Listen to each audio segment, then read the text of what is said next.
सभी को मेरा नमस्कार। आज हम लोग वेबिनार कर रहे हैं और आज का हमारा टॉपिक है वैलिड मैरिज, जिसे बोलते हैं हिंदी में वैध शादी। तो हम लोग आज डिस्कस करेंगे हिंदू मैरिज एक्ट के कुछ प्रोविजंस के बारे में, जो इस वैलिड मैरिज के बारे में बताते हैं कि एक वैलिड मैरिज क्या होती है, कैसे एक वैलिड मैरिज होती है। जी, तो इसमें जब हम बात करते हैं हिंदू मैरिज एक्ट की, तो हिंदू मैरिज एक्ट 1955 जो है हमें एक वैलिड मैरिज के बारे में एक पूरा खोल के बताता है कि एक हिंदू वैलिड मैरिज कैसे होगी। आप जब सेक्शन 5 को पढ़ते हैं हिंदू मैरिज एक्ट का, सेक्शन 5 ये कहता है, ये एक्चुअली 5 आपको क्लोज देता है। ये 5 क्लोज क्या है? पहला ये कहता है कि जो हिंदू मैरिज है, जो मैरिज है वो 2 हिंदुओं के बीच में होगी। सबसे पहला ये है, ये एकेडमिक स्टूडेंट्स के लिए भी ये जो मैं बातें बता रहा हूं ये जरूरी है, जो अपना लॉ कर रहे हैं और जिनको वैसे भी हैं, जो नॉर्मल लोग हैं, उन लोगों को भी ये चीजों के बारे में पता होना चाहिए कि एक वैध शादी किस तरीके से होती है। और मैं और भी चीजों को आगे जो है आज रिवील करूंगा। आज का सेशन जो स्पेशल सेशन है, तो इसीलिए आज मैं आपको एक इंपॉर्टेंट चीजें जो सोसाइटी में होती रहती है उसके बारे में स्पेशल बताऊंगा। जो सेक्शन है 5, इसके 5 क्लोज है। पहला ये कहता है कि हिंदू मैरिज जो है वो 2 हिंदुओं के बीच में होगी। सोलमनाइजेशन जो होना चाहिए, जो एक मैरिज होनी चाहिए, वो 2 हिंदुओं के बीच में होनी चाहिए। पहला क्लोज तो ये है। पहला इसी के अंदर, मतलब जब ये सेक्शन शुरू होगा तो यही बोलेगा कि 2 हिंदुओं के बीच में ये मैरिज होनी चाहिए। फिर नंबर 1 पॉइंट इसके अंदर ये आता है कि जब मैरिज हो रही हो उस टाइम पे कोई भी हस्बैंड या वाइफ उस व्यक्ति का जिंदा नहीं होना चाहिए। इसका मतलब ये है कि देखिए, अगर कोई पहले से ही बैचलर है, उसका फर्स्ट मैरिज है, तो ऑब्वियस सी बात है उसका कोई मैरिज हुआ ही नहीं है, तो उसका तो हस्बैंड या वाइफ होगा ही नहीं। और दूसरा केस, अगर किसी का है, पहले शादी हो गई है, तो उस टाइम पे वो अलाइव नहीं होना चाहिए। अब यहाँ अलाइव की 2 ही चीज है। अलाइव का मतलब है या तो उसकी डेथ हो गई हो या फिर वो उससे डाइवोर्स हो। यहाँ इसका ये मतलब है। तो आपकी जो शादी है एक तरीके से नई शादी, या उस व्यक्ति की जो शादी है वो नई शादी मानी जाए। तो यहाँ पे पहला यही है कि पहला वो अलाइव नहीं होना चाहिए या उसका डाइवोर्स हो गया हो, ताकि जो शादी है वो वैध शादी बन सके। फिर इसका जो दूसरा क्लोज है वो इस बात पे जोर देता है कि मान लो कि व्यक्ति कंसर्न दे रहा है या नहीं देने में समर्थ है, ये उस बारे में कहता है। फॉर एग्जाम्पल के तौर पे कि पर्सन इनकैपेबल है अपनी क्या देने के लिए, वो इनकैपेबल है अपनी समर्थता देने के लिए, शादी के लिए, अनसाउंड स्टेट ऑफ माइंड में है। किस तरीके का? वो साउंड माइंड में नहीं है, जो एक जैसे आमतौर पे लोग होते हैं उस तरीके का नहीं है। तो उस केस में वो अपनी कंसर्न नहीं दे सकता, इनकैपेबल है वो कंसर्न देने के लिए। तो ऐसे व्यक्ति से भी अगर शादी होती है तो वो वैध शादी नहीं हो। नंबर 2 इसी के अंदर कि व्यक्ति कंसर्न तो दे सकता है, अपनी हामी तो दे सकता है, बट वो मेंटली डिसऑर्डर है। इस तरीके का मेंटली डिसऑर्डर है कि जिससे उसकी शादी जो होती है वो अनफिट हो जाती है, यानी वो शादी सही नहीं है, वो शादी नहीं कर सकता। मतलब कर रहा है, कंसर्न दे रहा है, लेकिन वो अनफिट है मैरिज के लिए। आप समझ रहे होंगे जो मैं कहना चाह रहा हूं। या दूसरी बात है कि वो बच्चे पैदा नहीं कर सकता। तो अगर ये कंडीशन होती है तो उस केस में भी शादी वैध नहीं मानी जाएगी। तीसरी कंडीशन है कि वो पागलपन है उसमें। तो ये सेकंड क्लॉज, मेंटली डिसऑर्डर, पागलपन, अनसाउंड स्टेट ऑफ माइंड, यानी ये तीनों ही चीजें जो है माइंड से जुड़ी हुई बातों को वो डिस्कस करता है। तो इस केस के अंदर एक मिनट जी, इस केस के अंदर जो वो है व्यक्ति है वो वैध शादी में नहीं आता जी। अब तीसरी कंडीशन आ जाते हैं हम लोग कि वो व्यक्ति जो है, लड़का जो है वो 21 साल का होना चाहिए शादी के समय पे, और लड़की जो है वो 18 साल की होनी चाहिए। कई बार बहुत लोगों के माइंड में ये कंफ्यूजन रहता है, मैं इन्हीं पॉइंटों के ऊपर दोबारा लौट के आऊंगा, पहले मैं एक बार इसका पूरा पूरा बता दूं आपको। कभी कभार लोगों के मन में कंफ्यूजन होता है कि लड़का जो है 18 साल का होना चाहिए, लड़की भी 18 साल की होनी चाहिए, लेकिन यह गलत है। शादी के लिए लड़के की जो उम्र आई है वो 21 साल आई है, और लड़की की जो उम्र आई है वो 18 साल आई है। यानी अगर लड़का 21 साल से कम उम्र की में शादी करता है तो एक तरीके से वो नाबालिग है, और लड़की की शादी अगर 18 साल से पहले की जाती है तो वो भी नाबालिग है। तो ये दोनों ही व्यक्ति जो होंगे वो नाबालिग होंगे। इन पॉइंटों के ऊपर मैं दोबारा से एक बार लौट के आऊंगा जी। फिर इसमें जो फोर्थ पॉइंट आता है वो आता है एक तरीके से प्रोहिबिशन रिलेशनशिप के ऊपर, कि प्रोहिबिशन रिलेशनशिप नहीं होनी चाहिए। अब ये क्या है, इसको भी अभी डिस्कस कर लेंगे। फिर लास्ट है स्पेंडर रिलेशनशिप, वो भी नहीं होनी चाहिए। तो इन केस के अंदर होता है तो वो शादी नहीं मानी जाए। तो अब इसके अंदर जो प्रश्न उठता है, एक जो चीज है, कई बार मैं जब पर्सनली लोगों से मिलता हूं, पर्सनली लोग मुझसे डिस्कस करते हैं, तो कई बार उनके मन में कई तरीके के क्वेश्चन होते हैं। जैसे उनके मन में ये क्वेश्चन रहता है कि सर, अगर लड़का मान लो कम उम्र का है, लड़की भी कम उम्र की है, अगर उनकी शादी हो जाती है, जो कि ऐसा होता है, अक्खा एक वो होती है तीज, अक्खा तीज उसको बोलते हैं, उस पे भारत में बहुत सारी शादियां होती हैं, और वो जो होती हैं छोटे बच्चों की शादियां करवा दी जाती है। ये भारत में अभी भी चलन है, जबकि ये पूरी तरीके से इनलीगल है, लेकिन फिर भी चलन तो है।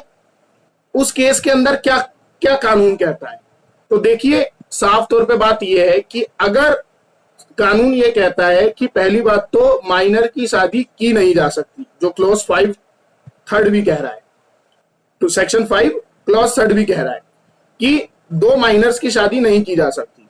लेकिन अगर वो शादी हो गई है तो ऐसी शादी वॉइड मैरिज नहीं। इस बारे में कानून बिल्कुल स्पष्ट है। यानी एक तरीके से लोगों के सेंटिमेंट्स को देखते हुए, लोगों की चीजों को देखते हुए, साफ तौर पे कानून भी इस बात को कहता है कि शादी होनी नहीं चाहिए 2 माइनर की। एक माइनर है, दूसरा माइनर है, दोनों की शादी नहीं हो सकती। लेकिन अगर एक बार सोलमनाइजेशन हो गया, एक बार शादी हो गई, तो शादी के ऊपर क्वेश्चन मार्क नहीं उठाया जा सकता। शादी के ऊपर क्वेश्चन मार्क नहीं उठाया जा सकता कि शादी वैध नहीं है। शादी वैध है। एक लड़के की, एक लड़की की, चाहे वो माइनर हो, चाहे वो बच्चे हो, शादी हो गई तो शादी वैध है। लेकिन हाँ, उस शादी में कोई शामिल हुआ है तो वो एक तरीके से क्रिमिनल एक्टिविटीज के अंदर माना जाएगा कि भैया आप उसके अंदर गए, चाहे वो पंडित गया हो, चाहे कोई लोग खाना खाने गए हो, कुछ भी गए, उसको एक तरीके से वो माना जाएगा जी। तो इसके अंदर ये प्रोविजंस है, तो शादी को वैध माना जाता है। आप इसमें जब हिंदू मैरिज एक्ट में देखेंगे तो इसमें आप एक चीज पाएंगे कि सेक्शन 5 क्लॉज 3 के लिए जो व्यवस्थाएं बनाई गई हैं, वो व्यवस्थाएं ऐसी हैं कि आप इसके साथ में सेक्शन 18 पढ़िए। सेक्शन 18 अगर 5(3) यानी सेक्शन 5 क्लॉज 3 इसके अंदर कम उम्र के जो व्यक्ति हैं वो शादी कर लेते हैं, 21 और 18 के नहीं है, शादी कर लेते हैं, तो उनकी पनिशमेंट का प्रावधान दिया गया है। 18 का जब आप ए पढ़ते हैं तो वहां पर इसका प्रावधान दिया गया है कि उनको सजा हो सकती है, ये पनिशेबल ऑफेंस है। ठीक है, रिग्रियस इंप्रीजमेंट हो सकता है, लेकिन शादी अवैध है ऐसा कहना यह सही नहीं है। शादी अवैध नहीं है। उसी तरीके से जो 5(1) है, जो मैंने आपको बताया था कि कोई व्यक्ति किसी व्यक्ति से शादी कर रहा है, कोई लड़का किसी लड़की से शादी कर रही है, तो उस समय पे उसका स्पाउस यानी लड़के की कोई पत्नी पहले से और लड़के का कोई पत्नी पहले से और लड़की का कोई हस्बैंड पहले से जीवित नहीं होना चाहिए। अब मैंने आपको वही बताया कि अगर वो कुंवारा है तो ऑब्वियस सी बात है उसका पति और पत्नी तो होंगे ही नहीं, और कुंवारा नहीं है तो उस समय वो जीवित नहीं होना चाहिए या वो डाइवोर्स होना चाहिए। ये इंक्लूड है इसका। इसकी में अगर इसमें भी व्यक्ति कर लेता है ऐसा, या किसी और रिलेशनशिप में आ जाता है, एक व्यक्ति शादी कर रखी है दूसरी रिलेशनशिप में आ जाता है, दूसरी चीजों को अडॉप्ट कर लेता है, तो सेक्शन 17 इस बात का प्रावधान करता है और वो कहता है कि 494 और 495 ऑफ आईपीसी इंडियन पेनल कोड के तहत में व्यक्ति को सजा होगी। ये सेक्शन 5(1) और सेक्शन 5(3) की बातें हैं जो मैंने आपको बताई। अब इसके अंदर जो सेक्शन 5(4) था, जिसमें मैंने बोला था प्रोहिबिशन रिलेशनशिप, इसका क्या है थोड़ा सा ये भी देख लेते हैं। देखिए, प्रोहिबिशन रिलेशनशिप ऐसी है जो प्रतिबंधित रिलेशंस हैं, उनमें व्यक्ति शादी नहीं कर सकता। जैसे एक तरीके से मैं आपको बताऊं, ब्लड रिलेशनशिप में शादी नहीं कर सकता। दो भाई बहन है, वो आपस में शादी नहीं कर सकते। एक तरीके से ये प्रोहिबिशन रिलेशनशिप के अंदर आता है। एक व्यक्ति के 2 माताएं हैं, ठीक है, वो अपनी दूसरी माता की जो लड़की है उससे शादी भी नहीं कर सकता। 2 माताएं हैं, मतलब पिता ने एक शादी किया फिर उसके बाद में दूसरी शादी किया, तो वहां पर भी वो शादी नहीं कर सकता क्योंकि वो भी एक तरीके का सिस्टर हो जाता है। दूसरा, अगर किसी महिला के 2 हस्बैंड है, पहले एक हस्बैंड था उनसे कुछ संतान है और दूसरे हस्बैंड है उनसे कोई संतान है, अगर वो संतानें आपस में चाहे शादी करना तो वो भी नहीं कर सकते। तो ये इन बातों का ध्यान रखना पड़ता है। ये कहलाती है प्रोहिबिशन रिलेशनशिप। फिर स्पेंडा, जिसके अंदर आप अपनी जनरेशन में 5 जनरेशन 7 जनरेशन तक शादी नहीं कर सकते, व्यक्ति नहीं कर सकता, हिंदू में नहीं कर सकता। तो ये 5 की कंडीशंस हैं कि अगर वो फुलफिल होंगी, 2 हिंदुओं में होंगी तो ही होगी। सबसे पहली सेक्शन 5 की कंडीशन है कि शादी 2 हिंदुओं के बीच में होनी चाहिए। मैं जानता हूं हो सकता है कि आपके मन में एक क्वेश्चन आ रहा हो और मैं आज इस क्वेश्चन का आंसर पक्का करूंगा, उसके पहले मैं जाऊंगा नहीं। और वो क्या है? क्वेश्चन है कि सर अगर एक हिंदू है और एक दूसरी कम्युनिटी की कोई है, एक मान लो वो जैनी तो चलो उसमें ही आ गए, हिंदुओं में क्रिश्चियन है, मुस्लिम कम्युनिटी की कोई लड़की या लड़का है और एक हिंदू कम्युनिटी का कोई लड़का या लड़की है, तो क्या वो आपस में शादी कर सकते हैं या नहीं कर सकते? क्या वो कोर्ट मैरिज कर सकते हैं, नहीं कर सकते? इस तरीके का क्वेश्चन रहता है। तो इसमें भी लोगों की भ्रांतियां रहती हैं, कंफ्यूजन्स रहता है, लोगों के अपने कंटेंशंस रहते हैं। उसके बारे में मैं आपको बताऊंगा लेकिन थोड़ी देर बाद। अच्छा, इसके अंदर एक चीज और है, जब हम सेक्शन 5 के साथ में सेक्शन 7 को पढ़ते हैं, सेक्शन 7 इस बात पे जोर देता है क्या कि 2 हिंदू आपस में शादी कर सकते हैं। और कैसे? रिचुअल्स, कस्टम्स को फॉलो करते हैं। कस्टम्स हो गए, रिचुअल्स हो गए, सेरेमनीज हो गई, दोनों में से कोई भी एक ही कस्टम्स, रिचुअल, सेरेमनीज पूरी होनी चाहिए। यानी परंपराएं, रीति रिवाज, दोनों में से किसी। ये जरूरी नहीं है कि वो लड़के की ही हो, लड़की की भी परंपराएं, उसके परंपराएं हो गई, रीति रिवाज हो गए, उनको फॉलो किया जा सकता है। ऐसा कुछ नहीं है कि केवल लड़के का हो। और दूसरी इसके अंदर सबसे इंपॉर्टेंट बात है वो है कि सप्तपति परफॉर्म होना चाहिए। सप्तपति क्या है? सप्तपति का मतलब है अग्नि के 7 फेरे, पवित्र अग्नि के 7 फेरे होना जरूरी है। वरना जो मैरिज है, हिंदू मैरिज है, वो मैरिज नहीं मानी। या ये 7 फेरे जो है अग्नि में होना चाहिए। ऐसा नहीं होना चाहिए कि जैसा आप मूवियों में दिखाते हो कि 2 लकड़ी जला दी और उसके 7 फेरे ले लिए, हो गया। नहीं, पवित्र अग्नि, यानी जो मंत्रों से, और जो ऐसा कुछ नहीं है कि ये कहीं डिफाइंड है कि पवित्र अग्नि से, लेकिन पवित्र होनी चाहिए, जो मंत्रों से और उच्चारणों से जो एक अग्नि पवित्र की जाती है। तो ये होना जरूरी है, ये लिखा हुआ है लॉ में, ये कानून में लिखा हुआ है। सेक्शन 7 कहता है हिंदू मैरिज एक्ट 1955 का, आप पढ़ सकते हैं क्लॉज बी। तो यहां पे इन बातों का ध्यान रखना जरूरी है।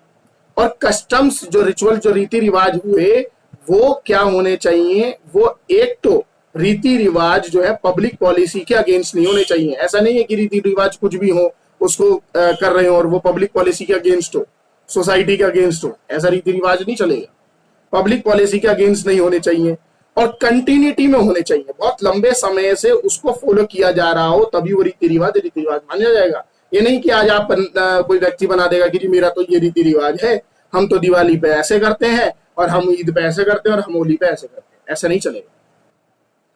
तीसरी जो सबसे इंपॉर्टेंट चीज है कि अगर वो फैमिली का भी है, कभी कभार रीति रिवाज जो होते हैं वो पर्टिकुलर फैमिली के होते हैं, वो अगर एक फैमिली का भी रीति रिवाज है तो उस रीति रिवाज को फैमिली बहुत लंबे टाइम से फॉलो कर रही है, तो ऐसे कस्टम्स, ऐसे रिचुअल्स को परमिशन दी जाती है।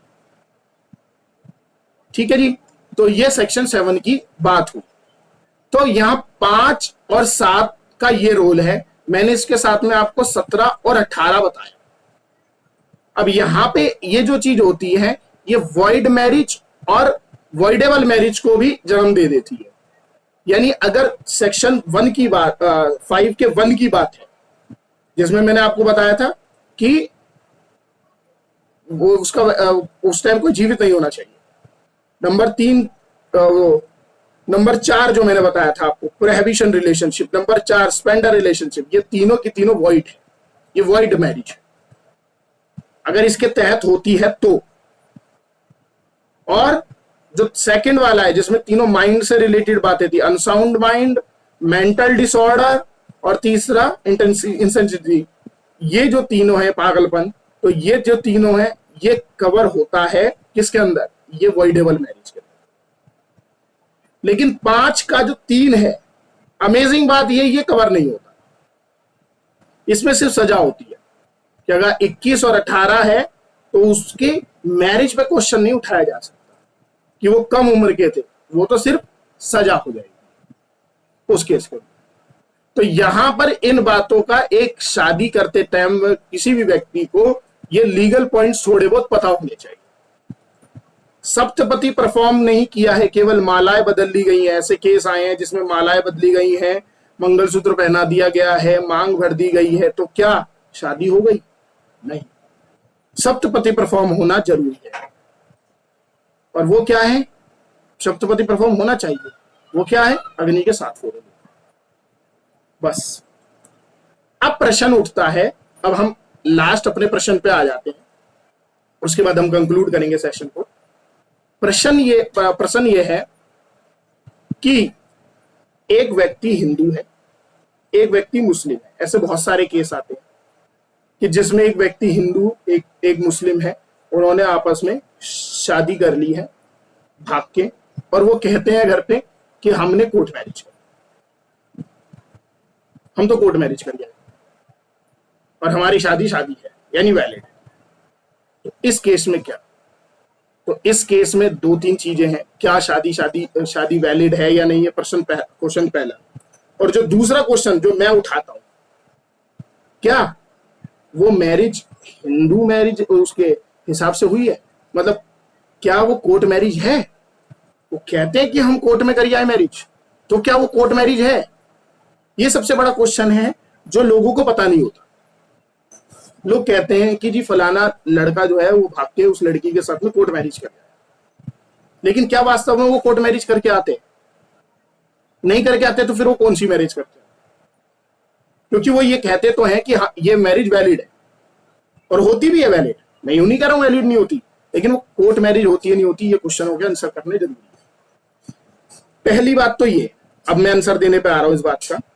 पहली बात तो ये कि अगर एक हिंदू एक मुस्लिम आपस में शादी, हिंदू हो मुस्लिम हो या हिंदू या क्रिश्चियन हो, आपस में शादी नहीं कर सकते, हिंदू मैरिज एक्ट ये कहता है। ऐसे ही मुस्लिम्स के जो अपने लॉज है वो भी ये कहते हैं कि एक मुस्लिम से कर सकता है। क्रिश्चियंस का भी है, वो भी यही कहता है क्रिश्चियन एक क्रिश्चियन से कर सकता है, और हिंदुओं को भी है हिंदू से कर सकता है, किसी से नहीं कर सकता। पहला तो ये है, जर्नल तो लॉ ये कहता है भाई। अच्छा तो सर क्या इसमें है ही नहीं, क्या ये प्रावधान ही नहीं है कि एक हिंदू जो है किसी और लड़की से या लड़के से शादी कर सके? तो अब यहां प्रावधानों की बात कर लेते हैं। ऐसा नहीं है, कर सकता है, हिंदू मैरिज एक्ट के हिसाब से नहीं कर सकता, ना वो मुस्लिम लॉज के हिसाब से कर सकता और ना क्रिश्चियंस के हिसाब से कर सकता। तो वो कर सकता है, इसके लिए 1954 में एक एक्ट का नाम है स्पेशल मैरिज एक्ट। इस मैरिज एक्ट के हिसाब से जब इसका सेक्शन 4 पढ़ते हैं आप, तब आपको यह पता चल जाता है कि yes the person can do, वो एक पर्सन दूसरे पर्सन से शादी कर सकता है, दूसरी कम्युनिटी से भी शादी कर सकता है, और ये तो हमारा कॉन्स्टिट्यूशन भी प्रोटेक्ट करता है। सेकुलर है भाई, सेकुलर करिए, कौन मना कर रहा है?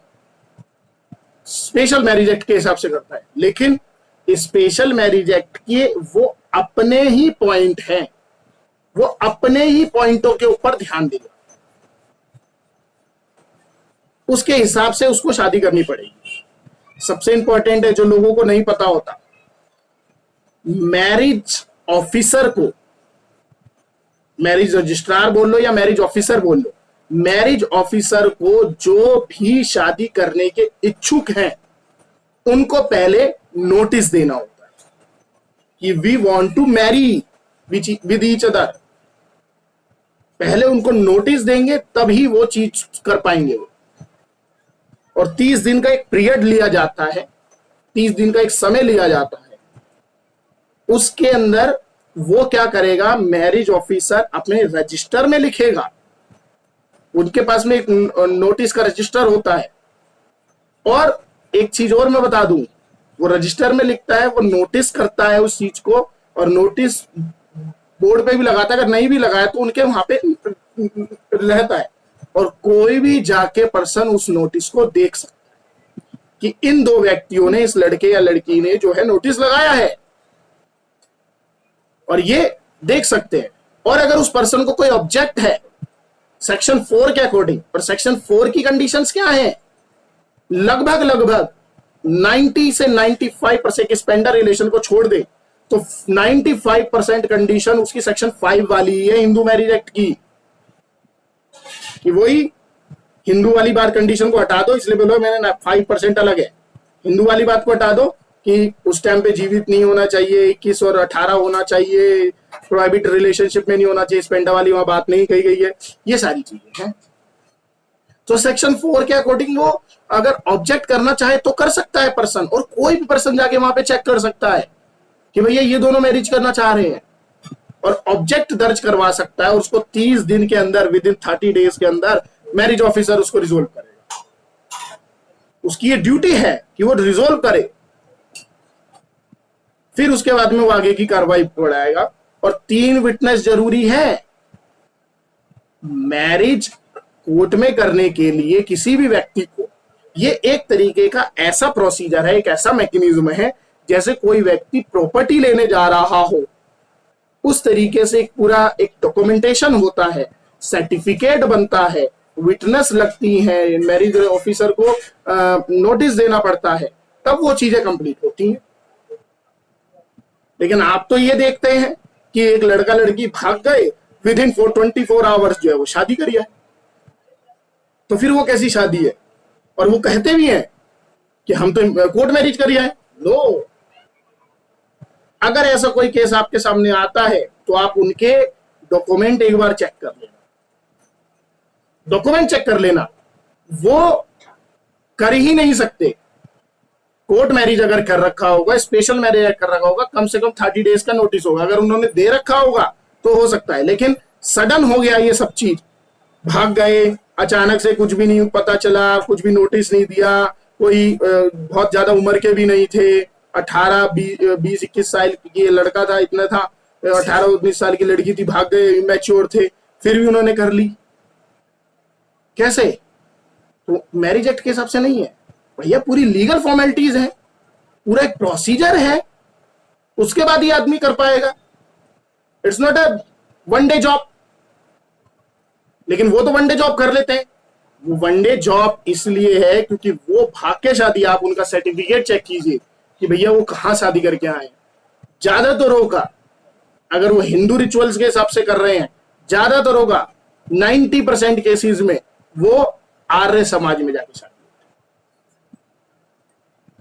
आर्य समाज उनकी शादी को रजिस्टर करता है। आर्य समाज भी आपको पता होना चाहिए कि हिंदू मैरिज एक्ट को कवर करता है। अगर लड़की मुस्लिम है और वो हिंदू से शादी कर रही है तो उस केस में क्या करती है, वो अपना नाम चेंज कर लेती है।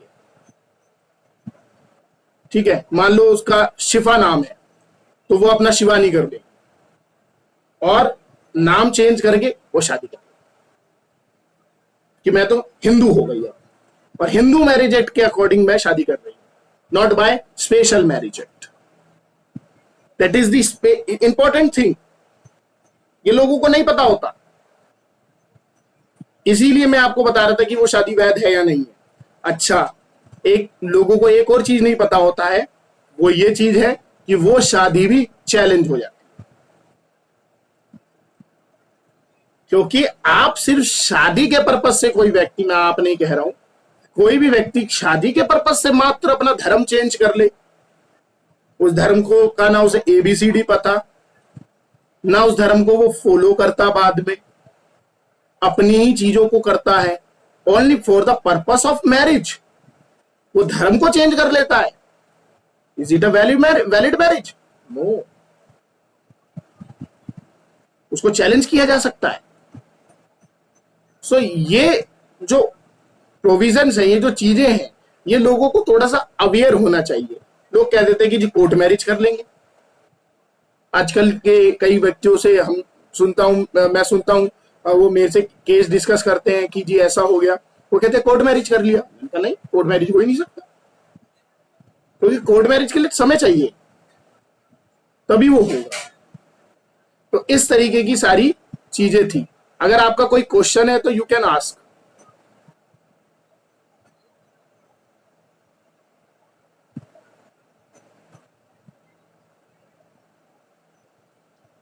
चलिए ठीक है, फिर इस सेशन को खत्म करते हैं। नमस्कार।